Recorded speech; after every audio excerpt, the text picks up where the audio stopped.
E esses foram os principais elementos que a gente vai usar para identificar e diagramar as forças. Agora vamos falar de atrito estático e dinâmico. O que acontece? Força normal. Sempre que eu encosto um objeto num plano, vai aparecer uma força normal. Eu tenho a força peso e aparece uma força normal em sentido contrário, e ela é sempre perpendicular à superfície, ou seja, ela tem sempre um ângulo de 90 graus. E a força de atrito ela é sempre paralela à superfície. Vamos ver isso aqui no nosso bloquinho.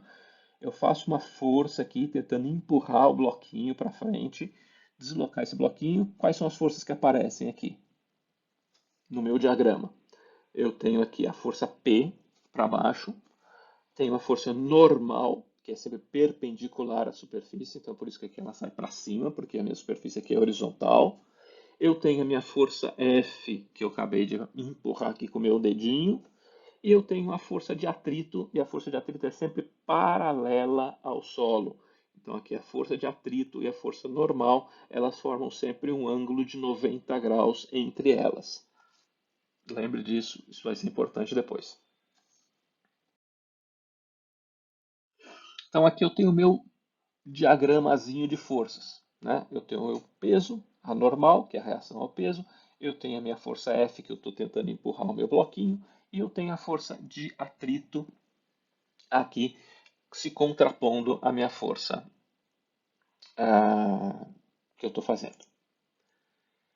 O que é importante aqui? Eu tenho duas características do atrito. Eu tenho um atrito estático, que é quando o corpo está parado, mas se eu for aumentando essa força aqui, cada vez fazendo mais força, uma hora esse bloquinho vai se mexer. E aí a gente passa a ter uma coisa chamada atrito dinâmico, que é quando o corpo se move, ou seja, ele desliza sobre a superfície. E aí, qual é o meu diagrama de forças aqui? Então, a força que eu estou fazendo, a força de atrito que se contrapõe à força que eu estou fazendo, a força peso e a força normal que se contrapõe à força peso. E como funciona a força de atrito conforme eu vou aumentando a minha força? Eu vou colocando cada vez um pouquinho mais de força, e a força de atrito ela vai sendo igual enquanto o objeto está parado, ele está em equilíbrio, então a somatória das forças é zero. Então, quanto mais força eu faço aqui, maior vai ser a força de atrito. Isso vai acontecendo aqui, eu vou aumentando a força de atrito vai aumentando também, elas são iguais. Então, essa reta aqui tem um ângulo de 45 graus. E isso vai até um determinado limite. Neste limite aqui é o que a gente chama de força de atrito máximo. E a partir deste momento, o bloco começa a andar. E aí a força de atrito diminui, ela passa a ser a força de atrito dinâmico. E a força de atrito dinâmico é menor que a força de atrito estático. É por isso que muitas vezes você começa a empurrar um bloco, ele começa a se mexer, ele sai correndo e às vezes você cai. Então a força de atrito dinâmico, ela é constante. Então, por mais que eu vá fazendo força aqui nesse bloco, a partir de quando ele começa a se mexer, a força de atrito dinâmico passa a ser estática, enquanto ela passa a ser constante. Enquanto ela está parado, quanto maior a força que eu faço, maior vai sendo a força de atrito. Então a gente tem o nosso grafiquinho aqui.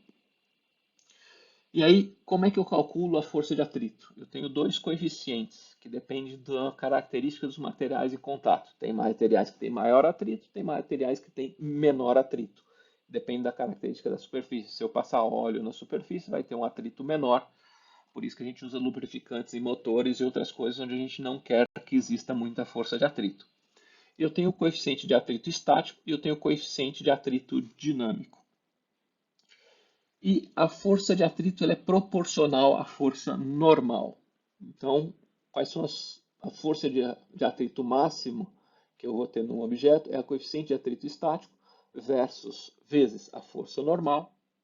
E a força de atrito dinâmico, pasmem, é o coeficiente de atrito dinâmico versus a força normal. A equaçãozinha, a formulinha, né, com aquela sopinha de letrinhas, é a força de atrito, é igual a μ, que é o coeficiente de atrito, vezes a normal. Se for a força de atrito estático, é o coeficiente estático.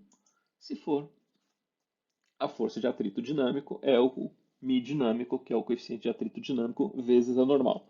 Mas é sempre proporcional à normal.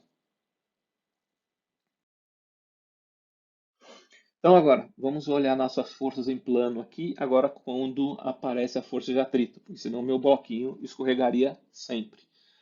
Então, quais são as forças que estão atuando agora? É a minha força peso, a minha força normal, que é perpendicular à superfície, e a minha força de atrito, que é paralela à superfície. No nosso diagraminha de forças, aparece aqui força-peso, força de atrito e força normal. Vejam que é a força de atrito paralelo à superfície, força normal perpendicular, ou seja, há um ângulo de 90 graus entre a força de atrito e a força normal. E esse é o diagrama de forças para os planos. Na parede também, a mesma coisa. Eu faço uma força aqui numa parede inclinada. Quais são as forças que aparecem aqui? Força que eu estou fazendo, força normal e a força de atrito. Como é que fica o nosso diagraminha de forças? Força de atrito, força normal, perpendiculares e a força que eu estou fazendo sobre o ponto O.